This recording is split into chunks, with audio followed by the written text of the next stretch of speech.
Magandang araw mga ka-PTech. Ako po ay nagbabalik. Nagbabalik po ang inyong PTech Encash Review session for session number 30. Medyo na matagal po bago tayo nakapag-upload muli ng ating mga materials, and we are back. And on this video, what we're going to discuss ay ang ating pinakabago na mga provisions under po sa ating new Government Procurement Act. Ito po yung IRR ng ating Republic Act 12009. Okay? So I think it is but proper na magkaroon po tayo ng kahit papaano ay konting orientation regarding po dito sa panibagong Government Procurement Act, no? So we will be discussing at least yung mga concepts na somehow related na po sa ating mga pamamalakad under domain number 2, no, ng management ng resources po natin. So huwag na nating patagalin pa at umpisa na natin. Ang una pong gagawin natin ay ang ating pre-test. So magbibigay po tayo ng mga sample mga questions before we dig deep into the details of the IRR. Okay.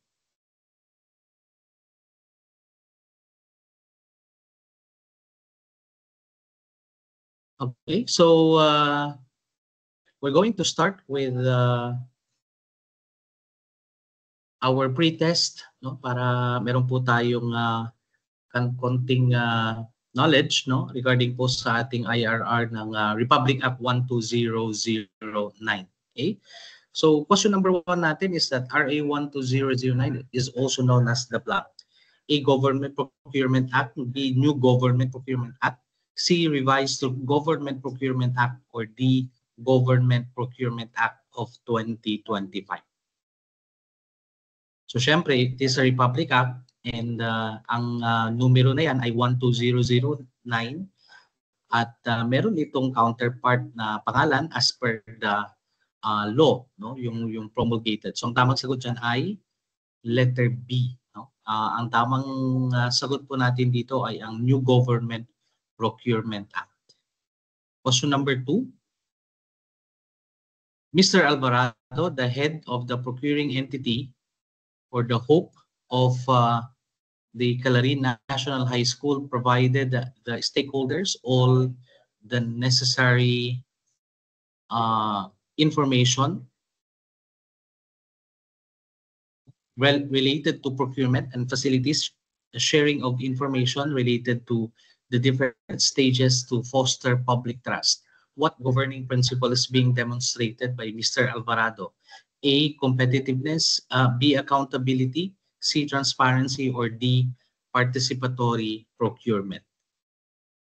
So lahat po ng mga choices na yan ay mga principles, no, under po ng Republic Act 12009. So given the context, ano po ang dinidescribe dyan or dinidemonstrate? Ang tamang sagot ay letter C. Yan po yung principle ng transparency. Ano yung mga keywords natin na nakita dito is that yung sharing of necessary information related to procurement. Question number 3. The Hope ordered the use of digital platforms to attract broader range of bidders and improve quality and cost effectiveness in government procurement. What principle is being described? A, efficiency, B, accountability, C, competitiveness, or D, proportionality. Again, lahat po ng mga options na yan ay mga principles po ng ating Government Procurement Act. RA 12009, and in this example, ang keyword po natin ay the use of digital platforms. So if that would be the case, ang tamang sagot ay letter A, no, efficiency, no. So efficiency has something to do with of course, increasing the probability that the government or the procurement process will be able to reach, no, yung mga mas maraming mga bidders in order to gain yung pinaka-quality na bid doon sa gagawin po na procurement. Okay, question number 4. A procurement officer wants to ensure the bidding process is open to scrutiny by interested stakeholders. What principle is being applied? All right. Open to scrutiny, that's the key word. Proportionality ba yan? Accountability, transparency, or professionalism? All right. Ang tamang sagot natin dito ay transparency pa rin. Okay.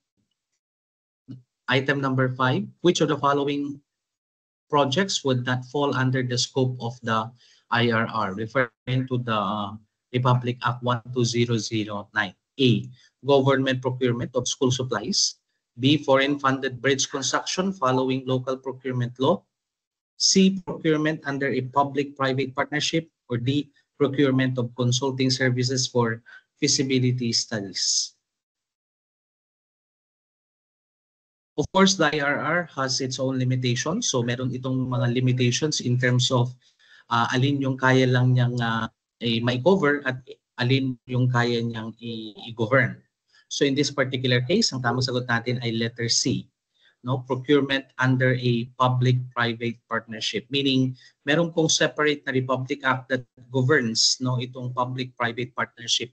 So hindi po ito nagpo-fall under the different provisions of the IRR ng ating RA 12009. Okay. Item number 6. A government agency conducts a procurement using a decentralized process. Who is the head of the procuring entity?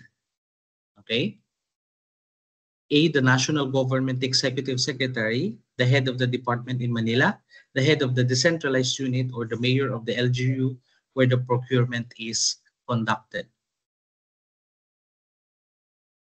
Again, yung ating IRR ay naka-decentralize yung proseso ng ating procurement. That is very basic. And tinatanong dito sa item number 6 kung sino yung head of the procuring entity. So in this particular case, we're referring to a general description. At ang general description that would fit in dito sa description ng head of the procuring entity ay ang letter C, no? The head of the decentralized unit. In the case of DepEd, yung mga head of the procurement entity natin ay referring to, kung sa school yan, we're referring to the school head. No? We're referring to the school head. Kung sa division yan, for example, we are referring to the schools division superintendent. Okay, number 7. Which of the following describes or demonstrates participatory procurement? A. Citizen groups observing contract implementation. B. The hope directly selecting a supplier. C. The back choosing contractors without feedback. Or D. A single bidder submitting multiple proposals. From the term itself, yung participatory procurement, ang tamang sagot natin dito ay letter A. No? A citizen group observing contract implementation. You will see later on that in the Republic Act 12009 ay of course meron siyang provision ng mga observers na kung saan we are actually required to allow mga citizen groups to become observers in the process of procurement, so as to ensure that there is indeed transparency and of course require accountability among within and among the government procurement process. Okay. Item number 8. A procurement officer chooses a more advanced procurement method to meet urgent project demands. This best demonstrates A. Sustainability ba yan? B. Competitiveness. C. Fit for purpose. Or D. Legal eligibility. Okay. So, itong item number 8, ito yung bago na term na nabanggit under the RA 12009 na hindi po natin nakita or nabanggit doon kay RA 9184. At ang tamang sagot dito ay letter C, yung fit for purpose. Although, based sa aking understanding, ito, disclaimer lang po because this has been my personal take regarding 12009, yung fit for purpose ay now explicitly stated under the 12009. Although, syempre, meron pa rin provision doon sa ating RA 9184 na nabanggit noon na kung hindi kakayanin yung competitive bidding, ay nagre-resort tayo doon sa tinatawag na alternative modes of procurement, no? Alternative modes of procurement. Ngayon, dito sa RA 12009, explicitly stated na yung tinatawag natin na fit for purpose, no? Ito yung nagsasabi na kung ano yung konteksto at pangangailangan ng isang procuring entity, pipili siya doon sa kung alin yung mag-fit doon sa kinakailangan niya. At meron namang mga different options that are provided under the IRR, no? Nitong RA 12009. No? Hindi nga lang siya, hindi kagaya ng RA 9184 na ang ultimately ang pinaka-priority will be the competitive bidding. No? Yun yung nabanggit doon sa RA 9184 na ang priority ay ang competitive bidding. Ngayon, kung hindi po pwede at hindi ma-meet yung competitive bidding for different reasons, then we can resort to alternative modes of procurement, which is always the case pagdating po sa school, no? Dahil nga ang timeline ng competitive bidding mahaba at ang school calendar or ang school timeline pagdating sa procurement ay hindi 1 month lang, no? Naka-cash advance tayo, so ibig sabihin every month ay we needed to submit yung ating liquidation report. So at saka hindi naman ganoon kalalaki yung amount na meron tayo na ibibigay for the MOOE para mag-fit in doon sa competitive bidding. And so ang nangyayari sa eskwelahan, lagi doon tayo napupunta sa alternative modes of procurement. Okay? Yun yung parang kaibahan based on my personal take dito na pinagkukumpara ko yung RA 9184 at saka yung RA 12009. Okay? So, ang sagot po natin doon ay fit for purpose. Item number 9. Ayan, lumabas na. Which of the following is a non-procurement activity under the IRR? So, ang tamang sagot dito ay letter B, sending staff to a strategic planning seminar. So, pwede naman yan, kasama yan because ang leasing ng photocopying equipment, purchasing ng mga equipment, no? At contracting ng mga different services ay kasama doon sa procurement activity under the IRR. So hindi po kasama dito yung letter B, sending staff to strategic planning seminar. Alright? Item number 10, which of the following ensures efficiency in the procurement process? A, use of emerging technologies to simplify bidding. B, publishing the names of all contractors. C, offering long-term warranties on goods. Or D, setting a high ABC or approved budget of contract. Ang tamang sagot natin dito ay letter A, no? Use of emerging technologies to simplify bidding. Nabanggit natin yan sa naunang question kanina referring to efficiency.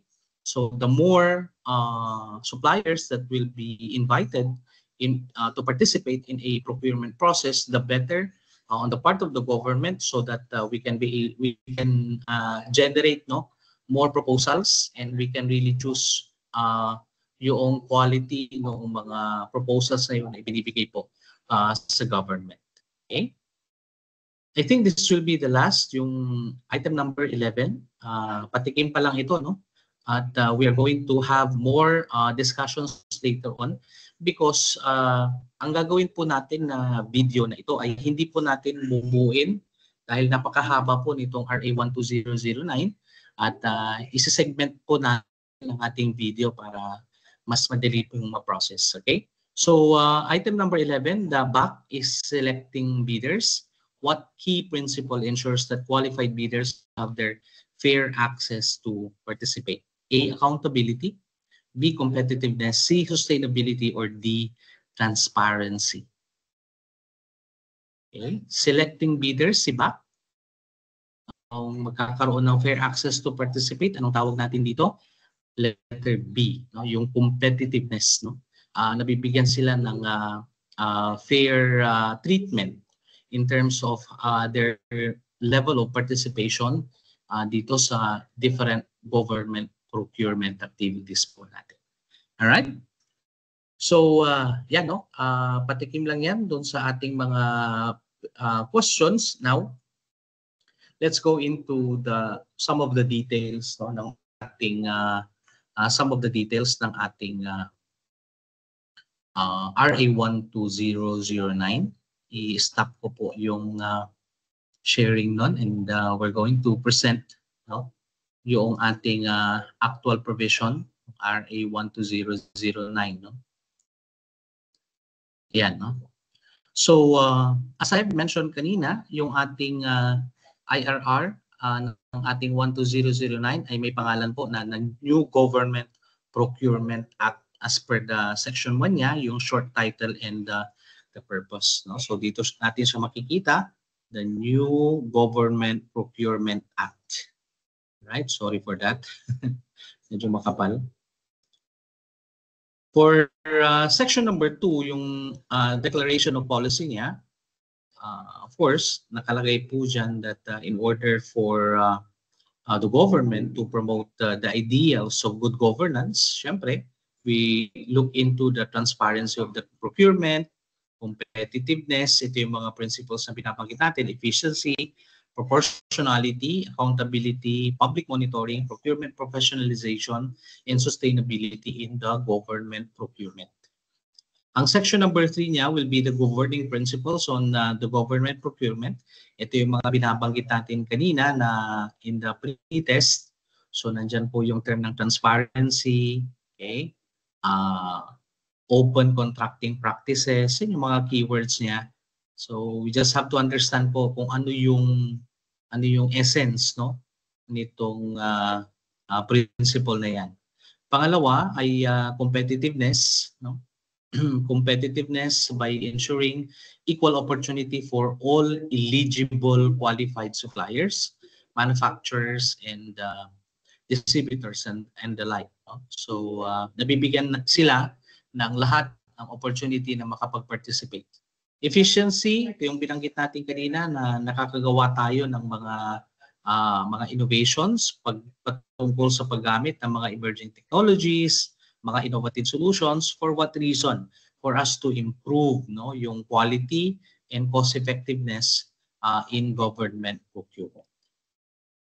Ang susunod dito ay ang proportionality, no? Proportionality by ensuring that the conditions and parameters in the development of requirements, choice of procurement mode, and the implementation of contracts shall be reasonably proportional to the needs and circumstances. Okay? Accountability is next. Public officials and personnel will take responsibility for their actions. No? Yan yung, and then, of course, we have also the participatory procurement through public monitoring of the procurement process. Sustainability is another principle na nabanggit natin dito, which covers the full life cycle of the property, ensuring the value for money and maximum benefits to society and the economy. Okay. We also have professionalism in the procurement through the development of the qualification standards and a competency and certification framework for procurement practitioners, especially those who are being assigned to participate, lalong-lalo na sa the head of the procuring entity, for example, the Bids and Awards Committee, and so on. So nabibigyan sila ng needed competency and certification to handle their task well. Ayan.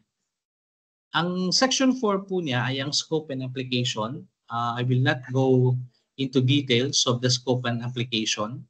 As I have mentioned, ito lang po yung aking personal take dito. I do not assume na I am really I have an in-depth knowledge of this, but at least on the surface level, based on my understanding of the RA 9184, I'm trying to give you the perspective on how the RA 9184 is related to the RA 12009. And bilang isang school head for, say, ilang taon na ba? Around 9 years, no, going 10 years, and I am currently handling and implementing unit school. So talagang we are fully exercising, no, yung gamit po nitong RA 9184 having constant contact with our Commission on Audit so that hindi po kami magkamali doon sa paggawa ng aming mga procurement activities. Okay? So again, ito yung binabanggit kanina na alin dito yung mga nag-a-apply itong IRR na RA 12009. Siyempre kapag procurement of goods, yan. Okay. Infra projects, yan, wala naman tayo dyan sa school na yan. Acquisition ng real property, not applied, not applied. No, procurement of goods that are related to foreign grants, no, covered under the RA 8182. Yan, hindi natin, ibig sabihin, yung RA 12009 ay hindi po ito pakikialaman. No? Pag foreign grants, yung how do you call that, nagbigay ng pondo, for example, that will be covered under RA number 8182. Ganon din yung pag-acquire ng mga real property. The Right of Way Act will kick in under RA 10752. Okay? So, pangatlo na exemption ay yung public-private sector infra or development, no? That will be governed under RA 11966 or the Public-Private Partnership Code of the Philippines. Okay, meron pa ba?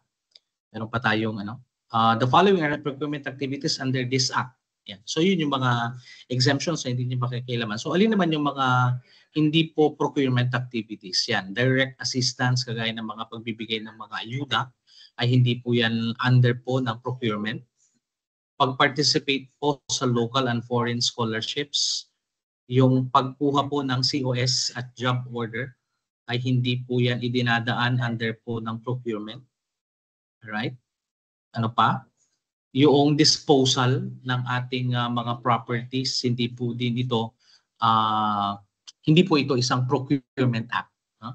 Yung disposal po. That has already been covered in one of the previous videos dito po sa PTEC. No? Kung bago ka lang po sa ating channel, ay mag-like ka at ini-encourage po namin kayo na mag-like and of course to subscribe para po you will always be updated sa mga panibagong mga videos na ginagawa po natin. Okay? So, under the definition of terms for Section 5, I think we're going to make a point, make a kind of emphasis on the different terms that we're going to have here, no? Siyempre, alam natin ito yung ABC, hindi naman ito nagbago based on my understanding related to the definition under RA 9184. So ito po yung budget for the contract duly approved by the head of the procuring entity within the authorized amount in the GAA, no? So in the school setting, usually the hope, no, yung nag-approve po talaga ng ABC for a particular procuring entity. All right. What else? Beneficial owner, of course. We have also have the bid referring to the signed offer and so on. No? Sinasubmit po na parte ng bidding documents. This will be primarily referring to yung ating competitive bidding, which we're going to discuss sa mga susunod po na mga videos. As I've mentioned, medyo mahaba po itong RA 12009, kaya hihimayin lang po natin at titingnan lang po natin kung ano yung mga provisions that are somehow directly related in school operations. Yun naman ang importante dito. Bidding documents, bids and awards and committee, may separate po na discussion dito for the bids and awards committee. At try natin na i-check kung how is the composition ng BAC from the previous RA 9184 to that of the 12009. Kung meron bang pagkakaiba. Okay. We also have blacklisting as another term. Ay nabanggit na rin itong blacklisting na yan in the previous RA 9184. Yung CSE na tinatawag, Common Use Supplies and Equipment. Importante po ito na malaman ng mga budding ng mga school heads po natin, referring to goods as defined under this section that are used repetitively in the day-to-day operations of the procuring entity. At of course, ito po ay tawag nito? Ito yung sinasubmit natin kapag gumagawa po tayo ng ating APP. Usually inuuna natin na APP CSE, no? The annual procurement plan na ginagawa po natin. How are we going to procure itong mga common use supplies and equipment? Yeah. So usually yung ating CSE ay binibili po natin yan sa PSDBM kung tawagin po natin yon, which we're going to discuss later on. Okay. And syempre kapag hindi naman available ito in the PSDBM ay we are resorting to other forms, no, ng ating other modes which will be applicable kagaya ng nabanggit natin on the fit for purpose approach. All right, consulting services, hindi naman tayo gumagamit yan in the school level. End user, syempre end user tayo. For example, meron po tayong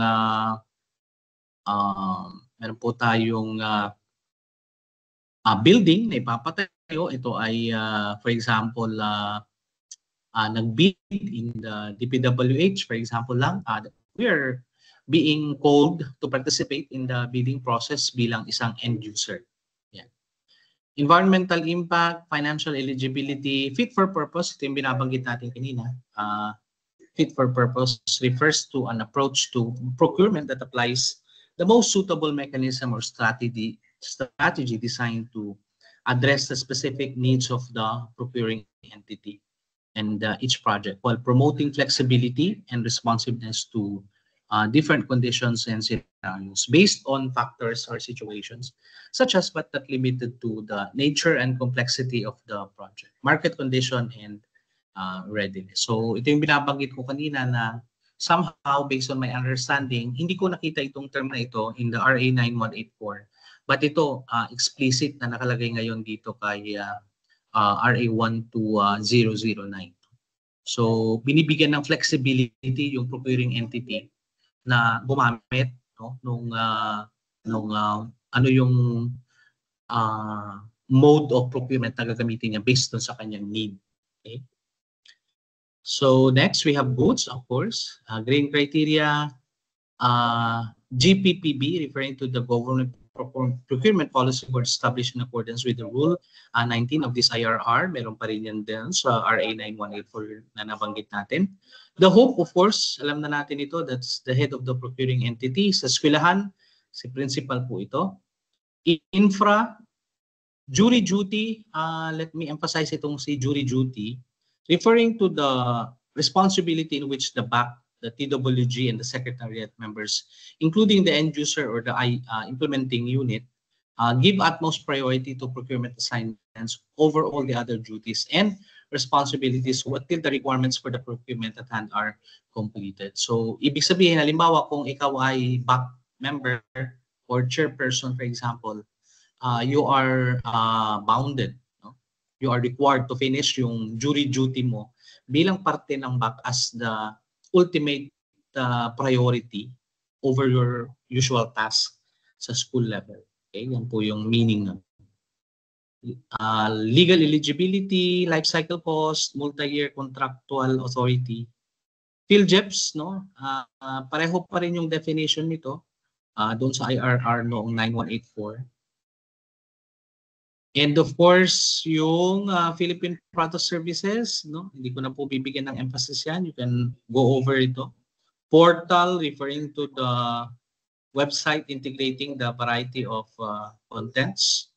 Procurement refers to the acquisition, procuring entity, technical eligibility, value for money. Ayan. So hanggang dito lang muna, no? Sa susunod na mga videos ay kukumpletuhin po natin yun pong ating kumpletuhin po yung ating other parts of the RA 12009. Okay? So with this, tatapusin natin yung unang part ng ating RA 12009. So you like, share, and of course subscribe po para po sa marami pang mga contents that you will be exposed to dito po sa ating PTech YouTube channel. No? So pwede nyo po i-explore. Kung bago ka pa lang sa ating channel, you can explore all the other videos na nagawa na po natin prior to this. Alright? So muli po, maraming salamat sa inyong lahat mga ka-PTech, and I hope na meron po kayong natutunan, meron po kayong napulot, meron po kayong nakuhang aral dito po sa short video na ginawa po natin ngayon. Maraming salamat, and magandang araw mga ka-PTech.